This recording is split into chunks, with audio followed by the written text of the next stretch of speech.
acá vamos a tocar un poco de lo que es el crecimiento.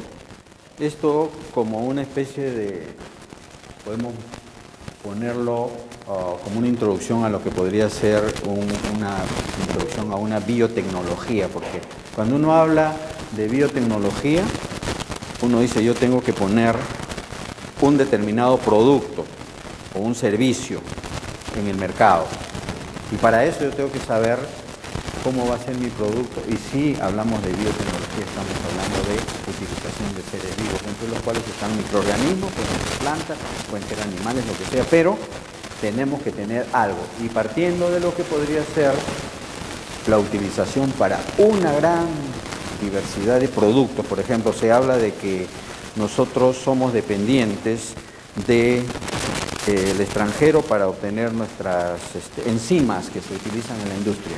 Acá no se produce casi nada, ¿no? Entonces uno dice, tengo que importar, uno agarra, se va. Yo me acuerdo cuando estuve en los 80 como asesor en el Acuerdo de Cartagena, iba a la biblioteca y sacaba los manuales de donde están las importaciones y exportaciones de Perú, del Grupo Andino y del resto del mundo. Todo lo que se importaba, yo decía, ¿por qué no se puede hacer en el Perú esto? Todo se importaba. Nada se hacía aquí.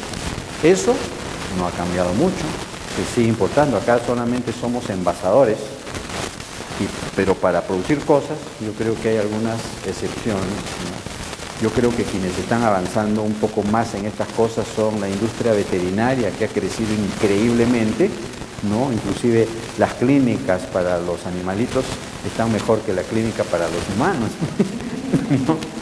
Y la gente paga como si nada. Entonces, eso tenemos que empezar a tratar de cambiarlo. Y una manera es conocer cómo es que funcionan los microorganismos, pero cuando se trabaja a gran escala.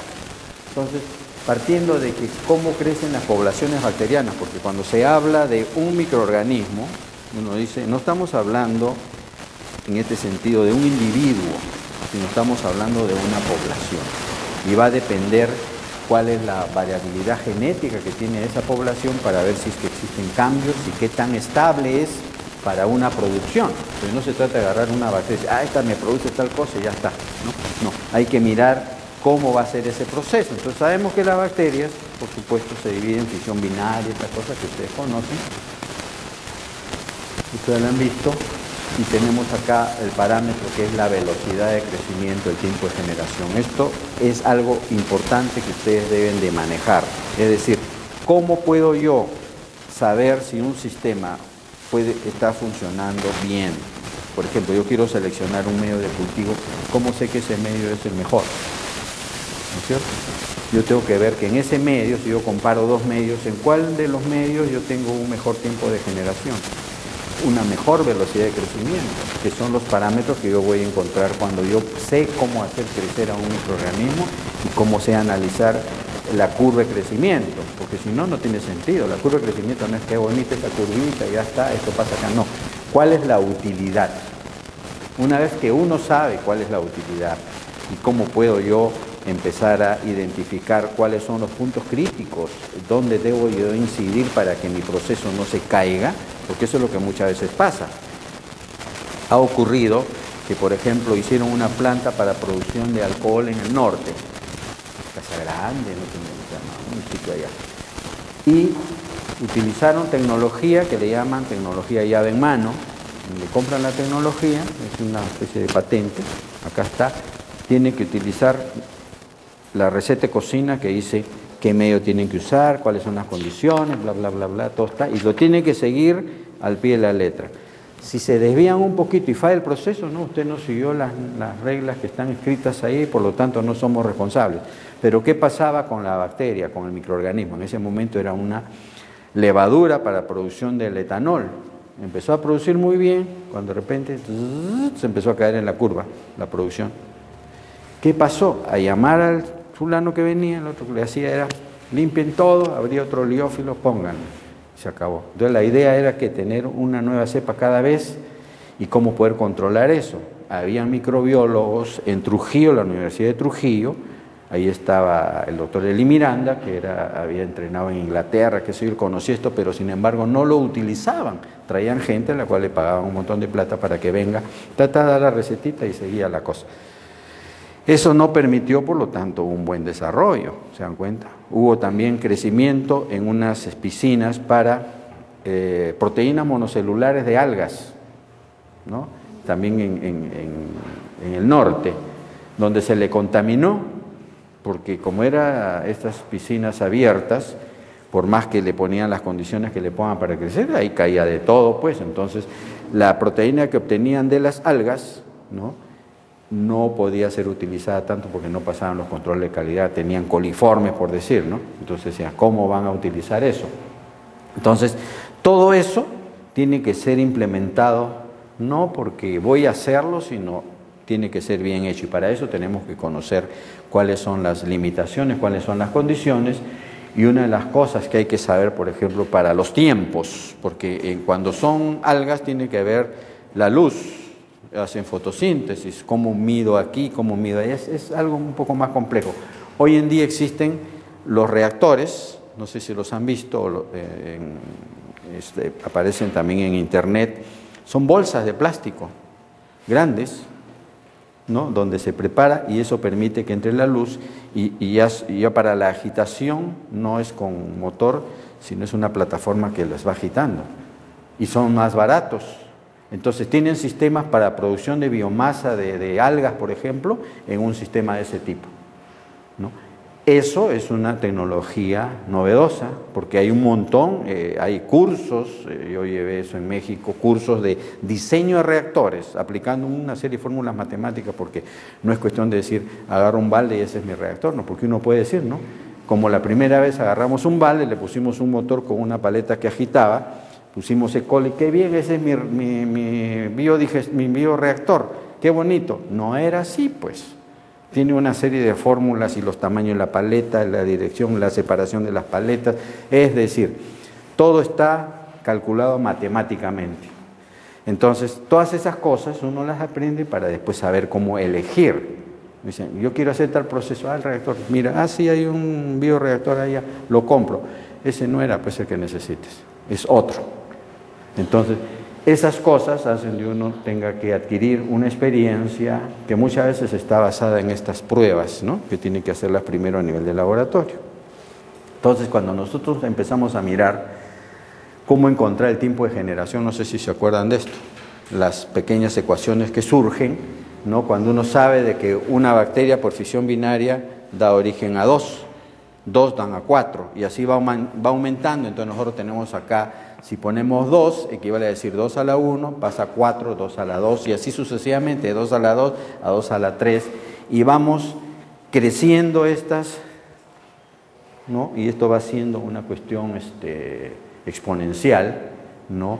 Y podemos tener que n, que es la concentración final de microorganismos, es igual a la inicial multiplicado por 2 a la n, ¿no? Donde n es el número de generaciones. Entonces, nosotros podemos tener acá esta pequeña ecuación que al final la podemos transformar si le aplicamos esto otro, donde tenemos que el tiempo de generación es el tiempo en que demora, y esto para trabajar con el tiempo de generación no es el tiempo en que el cultivo se realiza, sino en el tiempo en que el cultivo está en fase logarítmica, porque lo otro puede tomar, y la fase de adaptación puede ser un periodo muy largo que depende de qué medio le hemos puesto para que la bacteria se adapte a esos nutrientes y que empiece a producir las enzimas, si es que ya no las tiene como constitutivas, para poder arrancar el crecimiento. Entonces, una vez que entra la fase logarítmica, ahí recién se toma en cuenta ese tiempo.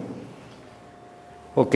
Entonces nosotros podemos tener, que ya tenemos esa ecuación, podemos hacer transformaciones de esa ecuación, ¿no? Para aplicar logaritmos, y al final, aplicando logaritmos, vamos a despejar y tener esta pequeña fórmula que ustedes conocen, ¿no es cierto? Y nos va a salir, ¿no? Este es el logaritmo de 2, este es el logaritmo de concentración inicial, concentración final, y tenemos el valor de n, que es 3.3 por el logaritmo de la concentración final menos el logaritmo de la concentración inicial, y esto lo llevamos a la fórmula que hemos puesto inicial, T sobre n, ¿no es cierto? Y nos sale eso.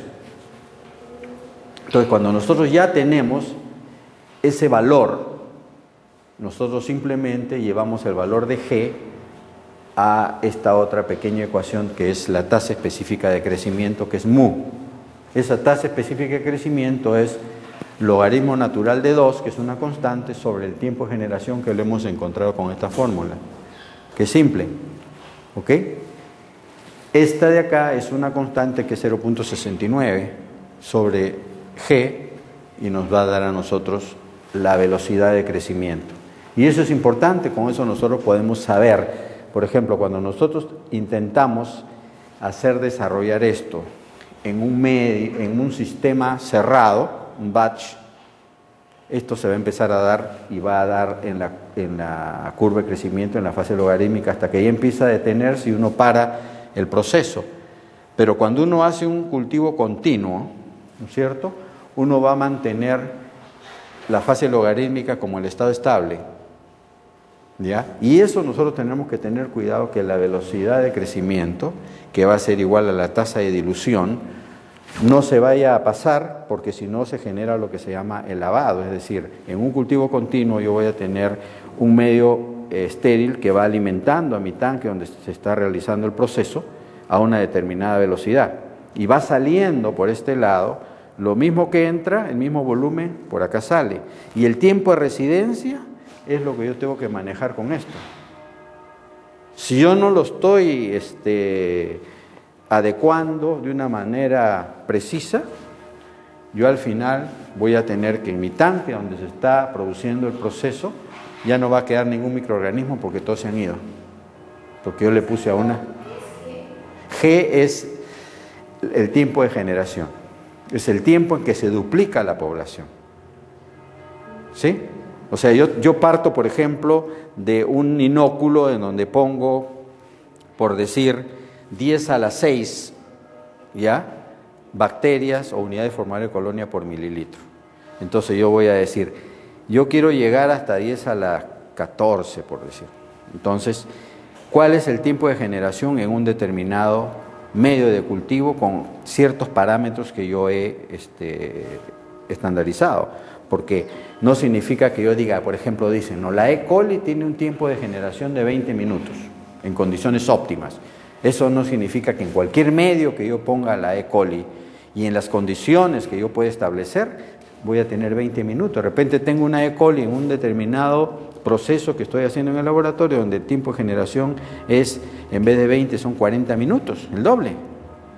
¿No? Y digo, ¿qué pasó? ¿Lo has hecho mal? No, las condiciones que has puesto, temperatura, pH, nutrientes, etcétera, hacen de que no sea lo más óptimo para ella. Entonces, ¿cómo pruebo yo para llegar a eso? O sea, han hecho un montón de experimentos y han logrado que en unas determinadas condiciones la E. coli crezca tan rápido como 20 minutos en que duplica la población. Es decir, si yo tenía 10 a la 6, en 20 minutos yo tengo ahora el doble. ¿Ok? En vez de tener 1 millón, tengo 2 millones. ¿Ya? Y después tengo 4 millones, y después tengo 8 millones, y así va aumentando. ¿Sí? Entonces, eso es G. Y yo quiero ver ahora a qué velocidad lo está haciendo. Entonces, para ver la velocidad, que sería este mu, yo divido 0.69 entre ese tiempo de generación y me da una cantidad K, ¿ya?, que sería la velocidad, si es que estoy expresándolo el tiempo en horas o en minutos, ¿no? Por minuto a la -1, por hora a la -1, qué sé yo, ¿no? Y eso es lo que yo debo de establecer para tener mis parámetros fijados a la hora que yo tengo un proceso en el laboratorio. Yo después, cuando hago mi escalamiento, debo de tratar de llegar a que alcanzar esos parámetros, lo cual no es tan simple, porque una cosa es manejar un volumen chico y otra cosa es manejar, por ejemplo, litros, y otra cosa es manejar metros cúbicos.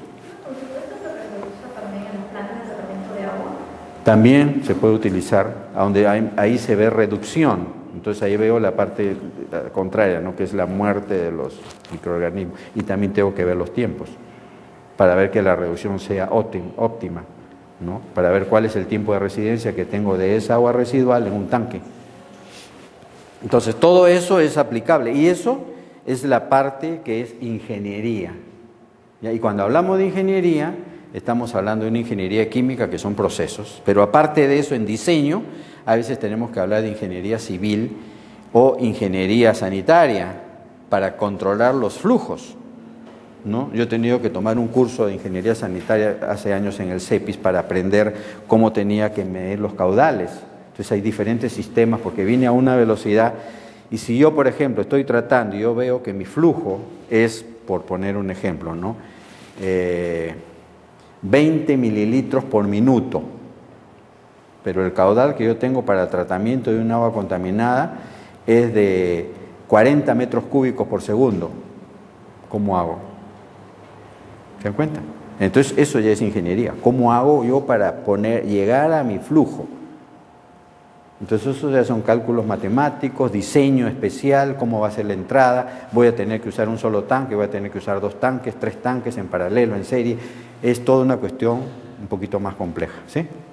Pero nos tenemos que basar en estas cosas básicas que nos permiten a nosotros tener el detalle de control. ¿Cómo controlo que esto está funcionando verdaderamente bien? ¿Y en qué momento se me puede ir? ¿Sí? Si yo conozco cuáles son estos datos, yo sé que este mu yo no me lo puedo pasar en el flujo. Si yo me lo paso, yo sé que no va a haber efecto y voy a obtener un resultado igualito. Lo que ingrese es igual a lo que sale. Y esa no es la idea. Aquí, por ejemplo, tenemos la curva de crecimiento. ¿Ya? En la curva de crecimiento, cuando nosotros empezamos a analizar, uno dice, mira, sí, eso es lo que está pasando. Esto es lo que se llama, es la fase lag o fase de adaptación. ¿Qué cosa significa eso? Significa de que el microorganismo, nosotros lo estamos colocando en un medio de cultivo que tiene una composición de nutrientes que el microorganismo tiene que ser capaz de degradar. Y ahí tiene 2 alternativas. Una alternativa es de que ya el microorganismo tenga las enzimas que pueden degradar eso como enzimas constitutivas, es decir, todas las bacterias tienen más de 1000 enzimas constitutivas, siempre las tienen, y que son capaces de realizar ciertas funciones metabólicas. Pero hay otras enzimas que se llaman inductivas o adaptativas que van a aparecer en función de la presencia de un determinado sustrato. Por decir un ejemplo, la lactosa. La E. coli, es un ejemplo simple, la E. coli es una bacteria que es lactosa positiva, pero la beta-galactosidasa, que es la enzima que degrada la lactosa, no está como una enzima constitutiva en la mayor parte de veces, ¿no? No, es adaptativa. Va a depender de que nosotros le pongamos la lactosa para que venga la E. coli, detecte que está la lactosa y recién empiece a hacer que el operón lactosa se exprese para que pueda salir a hacer ingresar con la permeasa la lactosa adentro y que sea partida por la beta-galactosidasa, que tiene que también expresarse ese gen para que se produzca. Eso toma un tiempo. Hay algunas veces que esas especies que son lactosa positivas, ya con el tiempo que ha estado tantas veces ahí, como que la tienen ahora como constitutiva. Entonces uno agarra, para saber eso, uno en vez de utilizar la lactosa, que dice que la va a inducir, usa, eso lo han hecho en bioquímica, ¿no? Me imagino, porque eso lo hicimos cuando yo estudié bioquímica ahí en Cayetano, ONPG. Y veíamos que si ante el ONPG se producía la beta-galactosidasa, significa que ya la tenía como constitutiva. Entonces, decíamos, esta ya se transformó. Ya es una variante de una E. coli que la tiene como constitutiva. Pero bueno, volviendo al punto esa fase va a depender de qué tanto el microorganismo tenga que empezar a expresar genes para producir las enzimas que necesita para degradar todo y empezar a crecer ya de una manera homogénea. Eso puede tomar un tiempo bastante grande o de repente hacerse cero si es que yo he preparado el inóculo en el mismo medio, ¿no es cierto? Si yo siempre parto del mismo medio, entonces ya yo puedo hacer cero esta fase, porque estoy usando el mismo medio, simplemente la cambio y sigue, porque ya todo está preparado, toda su maquinaria metabólica está preparada para hacerlo. ¿no? Entonces, esta es una fase interesante y es más o menos paralela así al eje de las abscisas, ¿no? Está más o menos. Y eso no significa que sea plana, sino que tiene pequeños altibajos, sube, baja, sube, baja, sube, baja, pero más o menos el promedio es esto, ¿ya?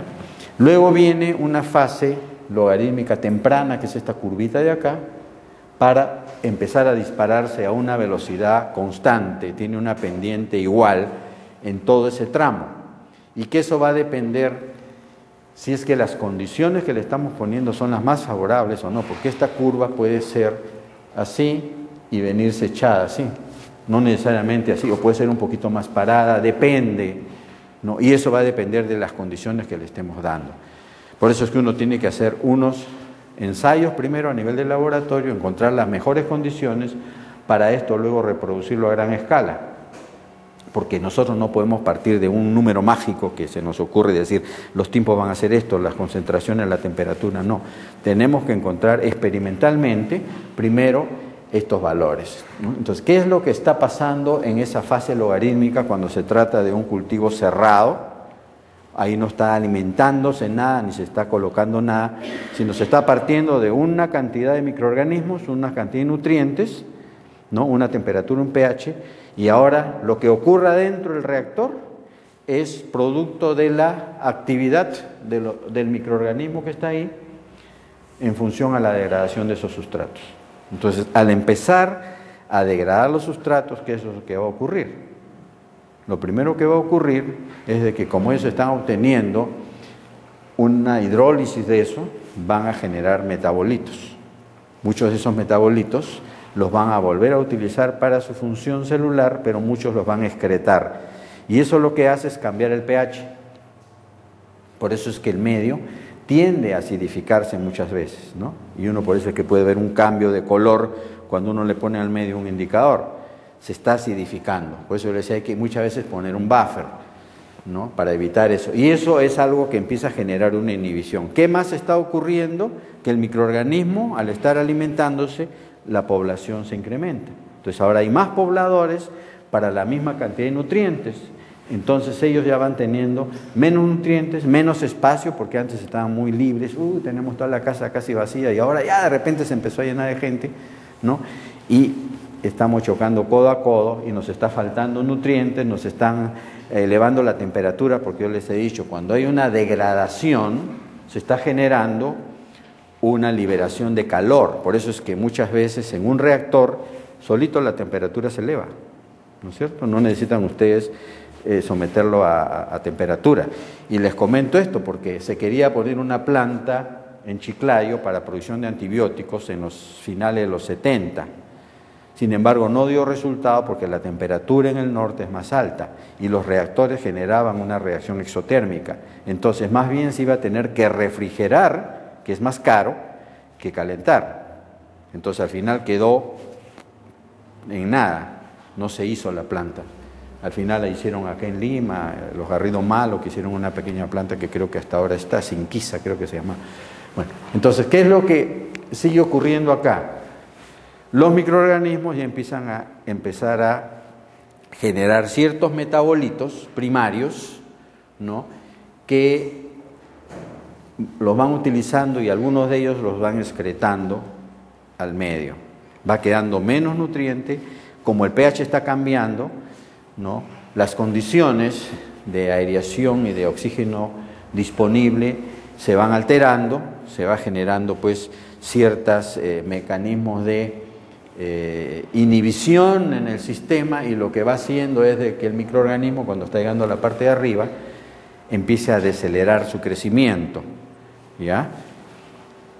En esa curvita que está arriba se llama la fase logarítmica tardía, antes de entrar a la fase estacionaria.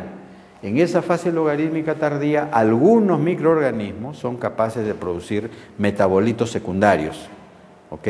Esos metabolitos secundarios, por ejemplo, son antibióticos, ¿no? En esa fase también empiezan a producir algunas toxinas, ¿no? Empiezan a producir algunas proteínas especiales, como factor Q que usan ahora para la parte de cosmética, que dice que es para tratamiento de la piel. Todo eso se produce en la fase logarítmica tardía, que es un metabolito secundario. Entonces, comercialmente es interesante.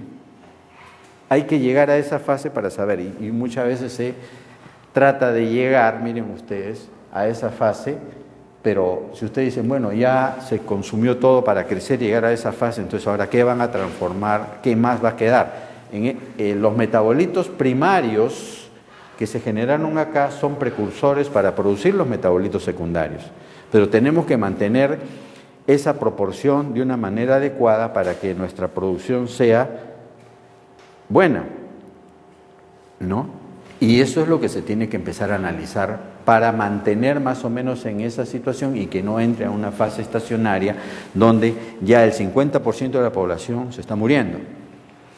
¿Ok? Entonces, ese manejo es bien importante, ¿no? Y acá nosotros tenemos, bueno, el tiempo que va transcurriendo para que en un determinado momento nosotros podamos encontrar cuál es el tiempo de generación adecuado, cuál es la velocidad de crecimiento y cuál es el límite en el cual ya llega a la fase estacionaria, que es donde nosotros tenemos que ver qué se hace, cuánto es el tiempo donde yo tengo que parar para que no se me vaya a complicar mi producción, ¿no? Entonces, y aquí también tengo que ver que no se haya producido que la cepa no sea tan estable genéticamente, que haya una variante ahora que me esté generando un producto distinto al que produce la cepa original, ¿no? Entonces, eso también hay que tenerlo en cuenta y hay que estar evaluando todo el tiempo. Entonces, en un sistema de esto, nosotros tenemos que ver cuáles son los puntos críticos para ver en qué momento yo tengo que hacer un muestreo. Y eso es lo que hay el grupo que se encarga de ver calidad del proceso y empieza a mirar puntos críticos que tienen que ser aquí, aquí, aquí, aquí, aquí, ¿no? Y eso es algo que forma parte de todo el grupo de trabajo, ¿no? ¿Cómo es que yo puedo conseguir esto? Una curva de crecimiento, en la universidad lo hemos tratado de hacer utilizando un colorímetro, el espectrofotómetro, ¿no? Midiendo la densidad óptica, pero como ustedes comprenderán, en 2 horas de práctica es imposible que uno haga una curva de crecimiento, pues entonces generalmente la cosa no ha salido bien, ¿no? Pero la idea es que esto lo hagan, y cuando se quiere trabajar, por ejemplo, el profesor Arévalo, siempre cuando iban a buscarlo para trabajar con él le agarré y decía, ¿saben hacer una curva de crecimiento? Bueno, le hemos dicho, no, vayan al doctor Bauer para que les enseñe y después regresan. Entonces ya iban donde a mí me buscaban, les enseñaba y ya se iban donde, ¿no? Porque eso es importante para saber en qué momento yo debo de parar un cultivo para determinado propósito. No se trata de decir que crezca 6 horas, que crezca 18 horas, ¿no? Porque depende qué condiciones le he puesto, depende qué medio de cultivo he puesto. Una cosa es agarrar y decir, yo voy a hacer crecer E. coli en el medio Luria, por ejemplo, que hacerlo crecer en un caldo nutritivo, que está hecho con tal tipo de peptona universal, o usarla un caldo tripticase de soya, que tiene pues unas proteínas de mejor calidad. No es lo mismo. O utilizar un medio químicamente definido, que sé que me va a funcionar muy bien, ¿no?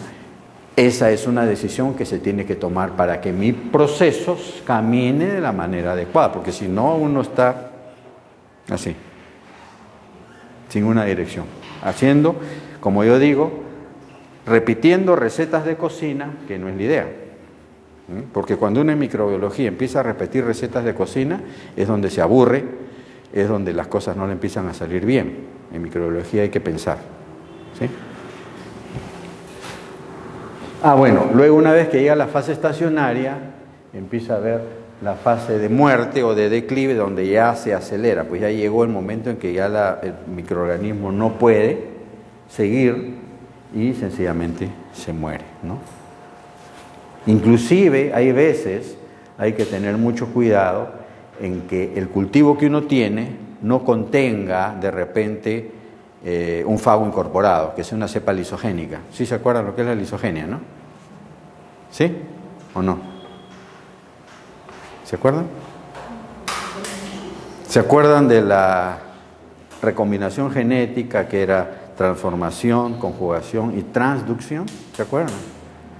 No se acuerdan. Bueno, la transducción es donde participan los fagos. Entonces, cuando el fago infecta a la bacteria, tiene dos posibilidades. Una, la fase lítica, que es donde el fago se multiplica, la bacteria se revienta y salen los fagos. Y la otra posibilidad es que el genoma del fago se integre al DNA bacteriano y se mantenga en estado de profago y siga, conforme la bacteria se va multiplicando, el fago también se está multiplicando, ¿no? El profago se va multiplicando. Hay veces ese profago no se activa y sigue así. Es como, por ejemplo, y que lo vamos a ver más adelante, el Corynebacterium, que mientras tenga al fago incorporado produce una toxina, la toxina difterica, ¿no? Pero ¿cómo hacemos para eliminarlo? Muchas veces es un cambio de temperatura o algún nutriente que se le ponga que induzca a que ese fago se libere y que pase a la fase lítica y sencillamente se lisa todo. Entonces, hay veces, hay cepas, y esa es a veces la preocupación de muchos procesos industriales en los cuales dicen, tiene que tener cuidado, perdón, de que no estén trabajando con una cepa lisogénica, porque puede activarse y les malogró todo el proceso. ¿Ok?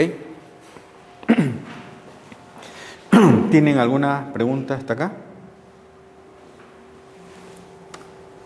Esto es lo que le decía ahora. ¿Qué pasa cuando en vez de ser un Erlenmeyer, un matraz, en un sistema cerrado,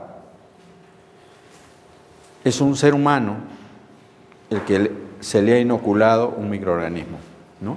Pues acá tenemos igualito tiempo y el crecimiento del microorganismo. Entonces acá vamos a ver que igualmente tiene una fase de adaptación, que en este caso no es fase de adaptación, sino periodo de incubación. Ustedes saben, todos nosotros, todos los días, nos estamos enfrentando a diferentes agentes etiológicos. Ahorita aquí hay en el ambiente una serie de microorganismos, alguno puede estar con un resfriado, puede tener algo, y está diseminando los virus, y uno está aspirando ese virus. O sea, todos nos estamos todos los días infectando, pero no todos vamos a enfermarnos. Va a haber algunos que se enferman, pero hay que esperar un tiempo, que es el tiempo de incubación. ¿Cómo termina ese tiempo de incubación? ¿Cómo sabemos que ya ahorita se evidencia de que esa infección se convirtió en una enfermedad? Porque aparecen los síntomas, que es aquí.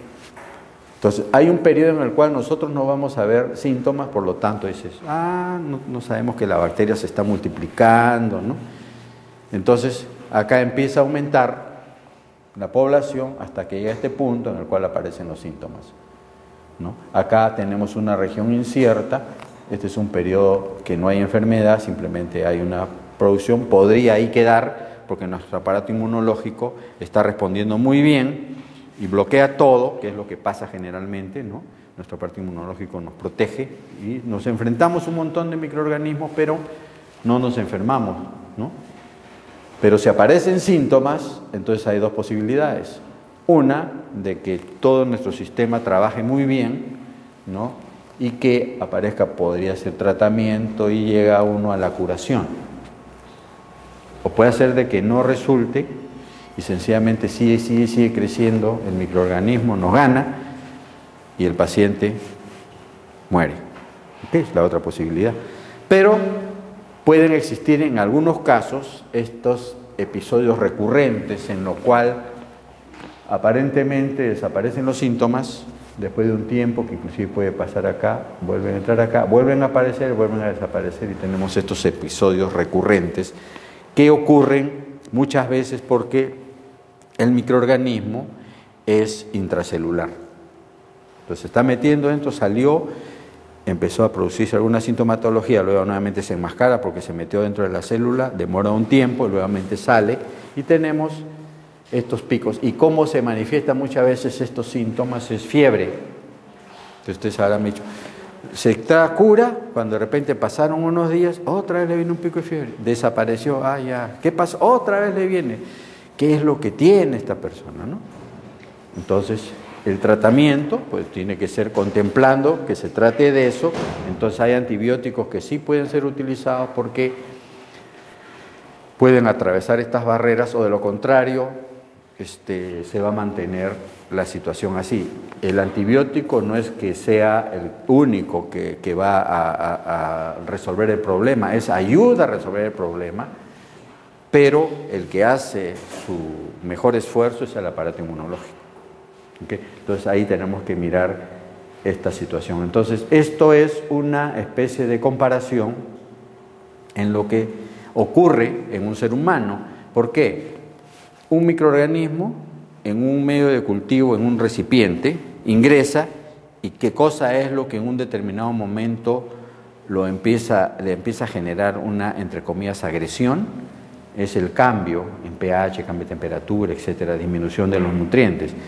Pero cuando infecta a un individuo, apenas ingresa, si el individuo tiene un aparato inmunológico bien constituido y de repente ya ha habido una anterior enfrentamiento, ya existe una memoria inmunológica y inmediatamente empiezan a aparecer los anticuerpos. Entonces ya empieza a existir una resistencia por parte del hospedero para controlar la invasión. Entonces, ¿qué es lo que hace el microorganismo? Empieza a expresar factores de patogenicidad. Y hay una guerra entre el microorganismo y la defensa del hospedero. El que vence, ese es el que va a tener, ¿no? O el paciente se cura, ¿no? O el paciente muere y el que ganó es el microorganismo, que al final igualito se va a morir porque se le murió la casa. Entonces, eso es más o menos lo que ocurre en un sistema de estos. ¿Ok? ¿Tienen preguntas? ¿No?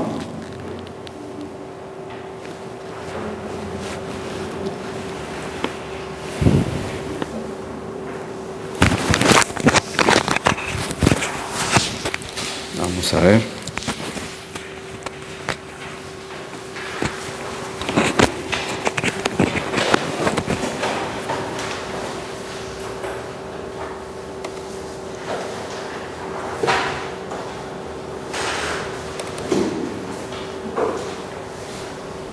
De lo que significa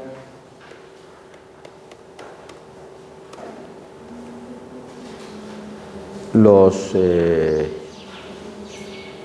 factores de patogenicidad que puede tener un microorganismo. En este caso, vamos a ver a dos entidades, ¿ya? Vamos a tocarlo muy rápidamente, que es Corynebacterium disteriae, que es el que produce la difteria, que afortunadamente, gracias a la vacunación, todos hemos recibido esa vacuna triple, que ahorita la estaban poniendo hace poco también a todos, difteria, tétano y pertussis, ¿sí? Entonces acá tenemos a dos de ellos, difteria y pertussis. El tétano, bueno, es otro tipo de toxina, pero bueno. Entonces, estos dos microorganismos son modelos interesantes para ver cómo es que ello ocurre. Entonces vamos a pasar un poco rápido algunas características del Corynebacterium. Vamos a ir prácticamente directo al factor de patogenicidad. Bueno, esta es una bacteria, como digo, que está en la piel, en la garganta, ¿no? Hace tiempo producía infecciones respiratorias, generaba una pseudomembrana aquí y había que hacerle traqueotomía al paciente para que pueda respirar. No, pero con esa vacunación prácticamente estos microorganismos ya han dejado de generar problemas, no hay que bajar la guardia, ¿no? A todo el mundo se le está inmunizando y por eso es que tenemos un control. Y este es uno de los tipos donde el microorganismo es lisogénico, tiene el gen TOX que conduce a un fago que es el que produce la toxina, pero se incorpora dentro del DNA bacteriano. Entonces, bueno, acá tenemos una clasificación de ellos. Acá vemos que, por ejemplo, para poder crecer muy bien el microorganismo necesita de algunos factores de crecimiento. Miren ustedes acá, ácido nicotínico, pantoténico y también algunas vitaminas, tiamina, biotina o el ácido pimélico. Y para que el microorganismo sea capaz de producir la toxina, debe de existir o debe no existir, mejor dicho, debe existir una muy baja concentración o no estar presente el hierro, ¿ya? Porque aquí también funciona un sistema en donde la presencia de hierro genera una represión no se produce la síntesis de la toxina. ¿Ok? Y eso está en el genoma bacteriano. Bueno, esto no tiene importancia. La toxina, miren ustedes, es el FAO beta, el que se ha estudiado, y este gen TOX es un gen que tiene un represor que es el hierro, no activado, que es el represor de la toxina difterica, y que está codificado en el genoma de la bacteria. O sea, nosotros ahí tenemos ese gen represor en el genoma de la bacteria y tenemos al profago, que es el gen del fago, que es el que produce la toxina, ¿no? Entonces esto es una combinación de ambos, y esto por supuesto, por depender del hierro, depende del estado fisiológico de la bacteria, y bueno, acá están todos los seres que son susceptibles, y miren ustedes, una concentración tan pequeña como 100 a 150 nanogramos por kilo es letal, o sea, la gente muere, un daño tremendo. Afortunadamente que esto se pudo controlar. Entonces la estructura, miren ustedes, es una cadena polipeptídica de unos 535 aminoácidos, y se ha hecho un análisis bioquímico genético y por cristalografía rayos X, y se ha visto que tiene 3 dominios, ¿ya? Que lo van a ver ahora acá. El dominio catalítico, que es el que ejerce la función de toxicidad. El dominio transmembrana, facilita el ingreso a la célula, ahora vamos a ver cómo. Y el dominio de unión al receptor, que es el que permite que la toxina se pegue a la membrana de la célula susceptible. Aquí lo tenemos. Entonces esto ha sido hecho por cristalografía rayos X. Entonces este rojo es el dominio catalítico, que este es el de transmembrana y este es el de unión a la membrana. Es decir, cuando ocurre una infección por esto y se produce la toxina, esta toxina, que la están viendo ahí, va a hacer de que en el receptor que está en la membrana celular se pegue esta parte. Una vez que se pegue esta parte, va a producirse una invaginación y se va a meter como una especie de vacuola dentro de la célula, el citoplasma celular, toda la estructura completa. ¿Ok? Ya internamente están embolsaditas. Lo que va a ocurrir es de que internamente se va a producir una serie de actividades en donde el pH va a disminuir, va a haber una protonación por lo tanto, y va a haber una hidrólisis a este nivel. Se corta, y esta parte catalítica, ayudada por el dominio transmembrana, hace de que solamente esa parte atraviese la membrana y quede en el citoplasma y produzca la actividad tóxica, que vamos a ver cuál es. Entonces acá tenemos en un esquema un poco más simple, miren ustedes, acá está el receptor, ahí está la toxina, se pega, se produce la invaginación, queda dentro, ¿no? Hay una internalización, aquí queda ya envuelto en esta estructura, hay utilización de energía, se produce una acidificación, una disminución del pH 5.1 con una protonación, lo cual va a generar en este endosoma la hidrólisis, y pasa esta parte que es la catalítica, pasa ya al resto de la célula, donde va a participar, ¿no es cierto?, inhibiendo, inactivando al factor de elongación proteica. Es decir, en el ribosoma se van a empezar a producir la síntesis de proteína, y este factor de elongación proteica 2 va a estar activo, tiene el NAT, pero cuando participa esta fracción catalítica, se une y lo inactiva. ¿Ya? Hay una ribosa acá que se mete y hace de que la producción de la síntesis de proteína no se realice. Por lo tanto, hay una muerte celular. ¿Ok? Entonces, esto es lo que ocurre con la toxina diftérica, que es el factor de patogenicidad que tiene este microorganismo. Este microorganismo actúa, diríamos, colonizando solamente la garganta. Ahorita lo que se sabe es de que puede colonizar la piel y generar problemas a nivel de piel, pero ya a nivel de garganta, produciendo esta enfermedad conocida como difteria, ya no se está dando. Pero ¿qué es lo que hacía? Se colocaba acá en la garganta y empezaba a producir la toxina. Y esta toxina viajaba por la sangre y generaba el daño en los órganos. Cuando agarraban un órgano, hace muchos años, y hacían la necropsia, no aislaban ningún germen de los órganos. Decían, qué raro, ¿no? Hay daño, pero no hay bacterias. ¿Qué está produciendo esto? Y solamente aislaban de acá. Se dieron cuenta de que era una toxina que viajaba por la sangre.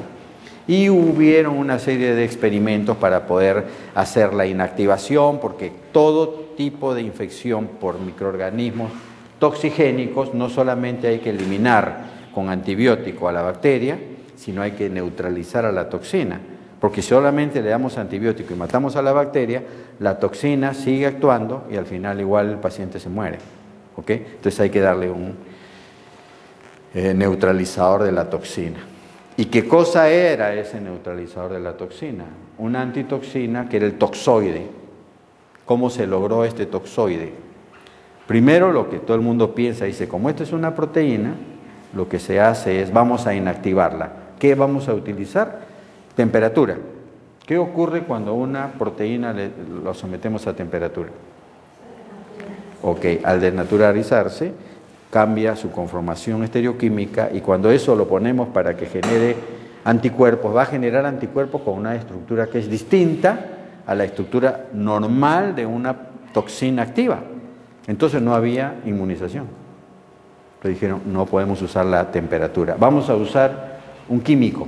Igualmente, cuando se le trata con un químico, igual se denatura. Luego dijeron, ¿qué vamos a hacer? Ah, ya se le ocurrió a alguien y dijo, vamos a hacer la reacción antígeno-anticuerpo y ese complejo antígeno-anticuerpo, que ya está inactivo, vamos a ponerlo para inmunizar. Probaron y se dieron con la sorpresa de que había una disociación del complejo, igualmente había actividad tóxica. Entonces al final descubrieron de que cuando la trataban con formaldehído, ustedes saben, el formol lo usan y la estructura queda idéntica. Entonces encontraron que el formaldehído, cuando le ponían a la toxina, se transformaba en un toxoide que sí inmunizaba. Y eso es lo que se usa actualmente. En esa vacuna triple, lo que se usa es un toxoide. Entonces, ¿cómo medimos si nosotros estamos inmunizados? Todos ustedes ¿ah? Claro, ustedes han recibido la tuberculina, ¿no es cierto? Creo que todos, ¿no? Con un PPD aquí. Y nosotros lo que vemos es que se forma acá una pápula, ¿no? Y que se mide luego qué tamaño en milímetros y se dice, bueno, ¿no? Esto se pone en el otro brazo. Y lo que se espera cuando se pone una porción de la toxina muy baja, porque han visto ustedes que entre 100 a 150 nanogramos por kilo es fatal, le ponen una cuestión muy diluida, ¿qué cosa se espera ver? Si es que hay anticuerpos. ¿Reacción o no? No, no debe haber reacción, porque si tenemos anticuerpos los está neutralizando a la toxina, entonces no debería haber reacción, es al revés, ¿no es cierto? Si es que no hay anticuerpos, entonces sí vemos una reacción acá. Hay una pequeña necrosis en la zona, porque no hay nada que la inactive.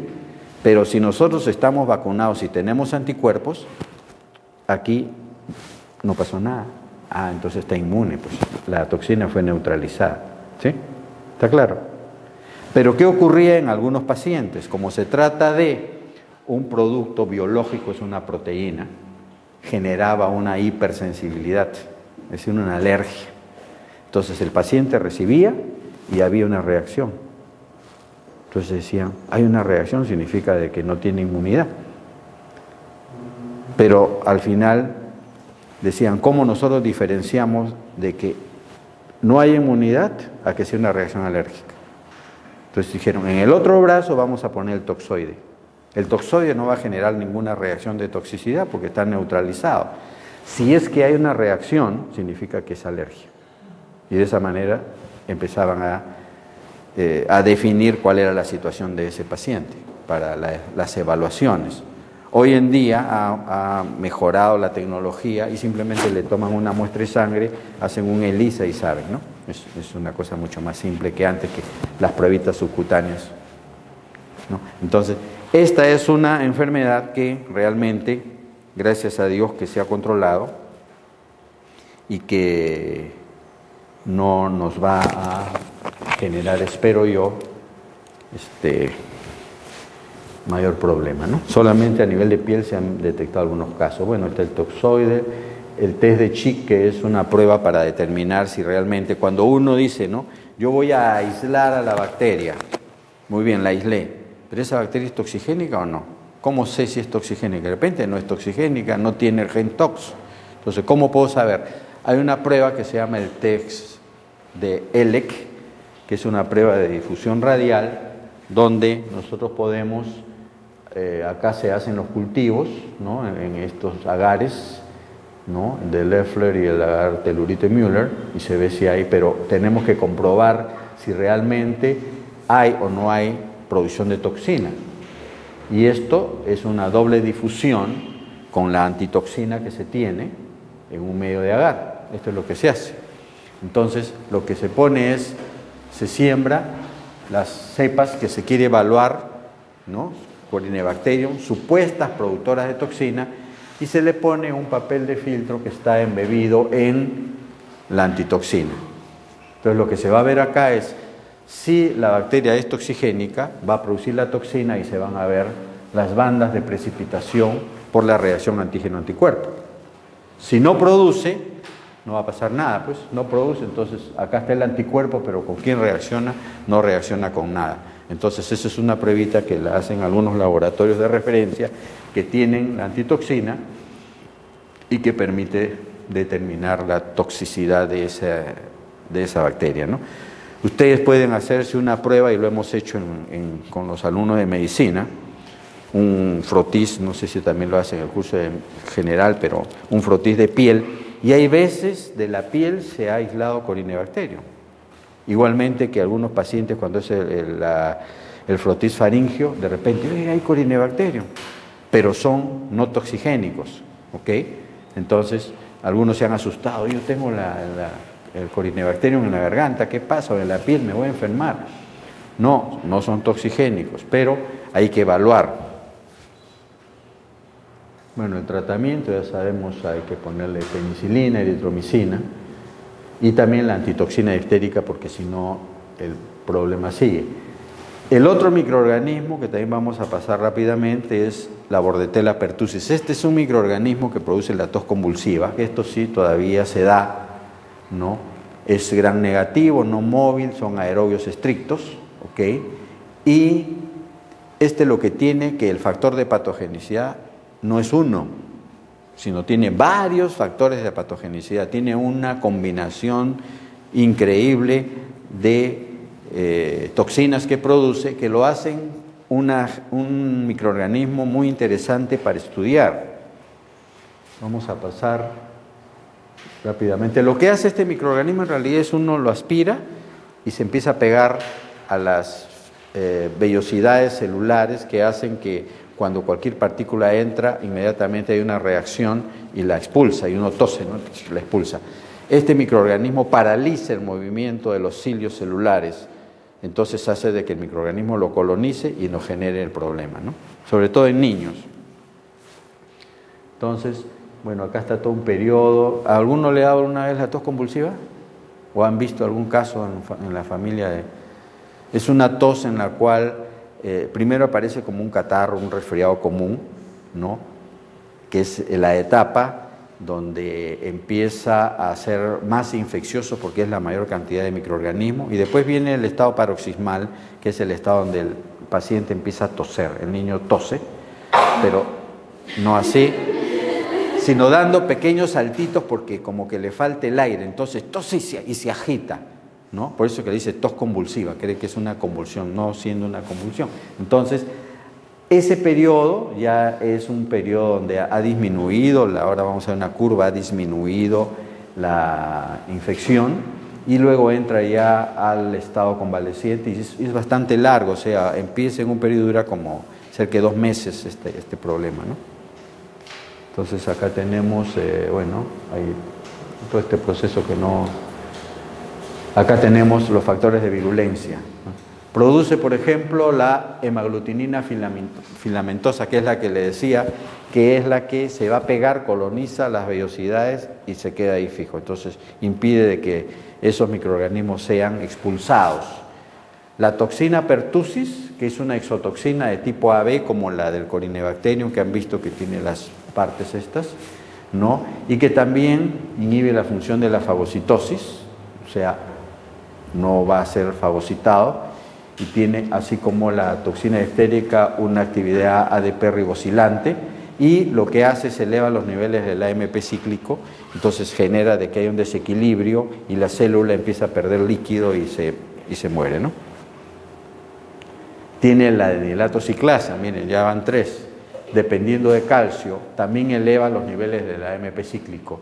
Tiene la citotoxina traqueal, que es fragmento de la pared celular del péptido glicán, ¿no? Causa la muerte de las células ciliadas. Endotoxina de la LPS, el lipopolisacárido, que es de la membrana, que esto produce, porque es pirógeno, ¿no? Va a inducir fiebre, ¿no? Y vía interleuquina 1, el factor de necrosis tumoral. Entonces miren ustedes todo lo que este microorganismo produce. Acá hay un esquema más o menos viendo todo lo que podía ser y algunos otros factores más, como por ejemplo se ha detectado de que este microorganismo genera lo que se llama una evasión, ¿no? Pareciera como que tuviese inteligencia, ¿no? Porque cuando se está viendo que está siendo perseguido por macrófagos, qué sé yo, produce una enzima, una proteína que la libera y hace de que todos esos factores de defensa de el hospedero se vayan hacia esa proteína y él se evade, ¿no? O sea, hay como decir, los mando al desvío y yo me sigo por acá. Esas cosas, hay muchas de estas cosas que se están descubriendo en este microorganismo que produce muchos factores de virulencia o de patogenicidad que todavía tienen que ser estudiados. Entonces aquí hay mucho que ver todavía en la fisiología, comportamiento y de repente hacer una especie de estudio del genoma de esto para ver qué cosas está produciendo, ¿no? Y ver qué cosas son similares a lo que producen otros microorganismos, ¿no? Y por eso es tan invasor, ¿no? Acá miren lo que hace. Normalmente el cilio se mueve y elimina. Miren cómo lo sujeta para neutralizar el efecto, ¿no? Entonces ahí está actuando la toxina difterica con la hemaglutinina filamentosa en conjunto, ¿no? Y producen la paralización del movimiento del cilio, ¿ok?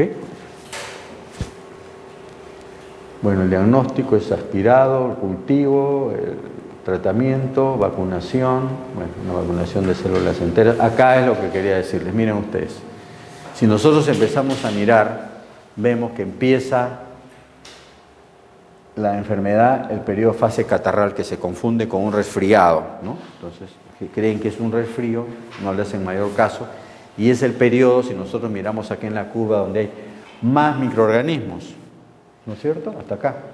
Miren ustedes, 10 días está produciendo infección, diseminando bacterias. Acá empieza, conforme va avanzando el tiempo, va bajando la concentración de bacterias hasta que llega aquí a los 40, 45 días ya no hay, ¿no? Entonces, la fase convulsiva, esta fase en donde el paciente empieza a tener tos, ya está más o menos a los 20 días, 18 días, ¿no? Ya ha bajado la concentración, por lo tanto, el porcentaje de aislamiento va disminuyendo. Acá vemos que recién empiezan a aparecer los anticuerpos después de los 12 días hasta que se eleva acá. Y en el periodo convaleciente ya nosotros tenemos pues el máximo, ¿no? Esto nos indica pues que hay que tener cuidado en esta fase, la cual a veces es un poco difícil de detectar porque lo confunde. El pediatra a veces confunde, es un resfriado, denle uno de estos asintomáticos y listo, ¿no?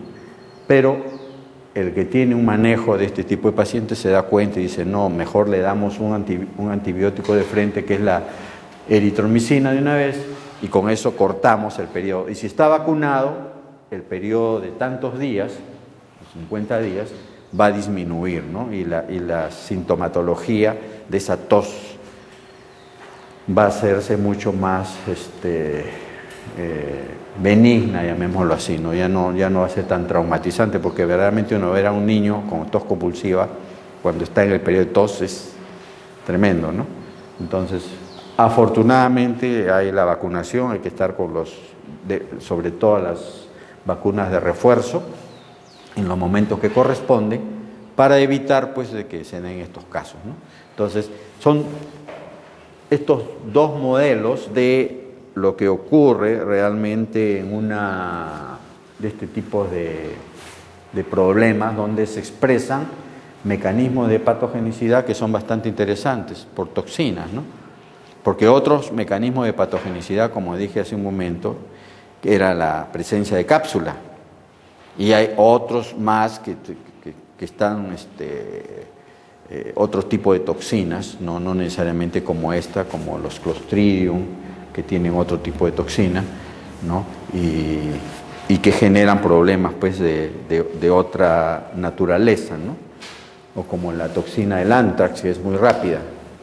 Entonces, son algunos ejemplos que vale la pena mencionar en estos casos, y que es una parte que en el curso de microbiología general no se hace, no se mencionan estas cosas, pero que yo creo que vale la pena para que tengan porque a veces se dedican a trabajar en aspectos de esta naturaleza y no lo conocen. Entonces es mejor que tengan ese barniz, como decía el doctor Lumbreras, tienen que tener un barniz. No sé si saben quién ha sido el doctor Lumbreras. ¿Saben lo que es el Instituto de Medicina Tropical, no es cierto? Bueno, fue el creador del Instituto de Medicina Tropical, ¿no? Un tipo de primera línea, un genio de la medicina tropical, ¿no? Y él siempre decía, ¿no? Todos tienen que tener un barniz de todas estas cosas para que completen su formación y no tengan limitaciones, ¿no? Entonces, un poquito que haciendo memoria a eso quería tocar, ¿no?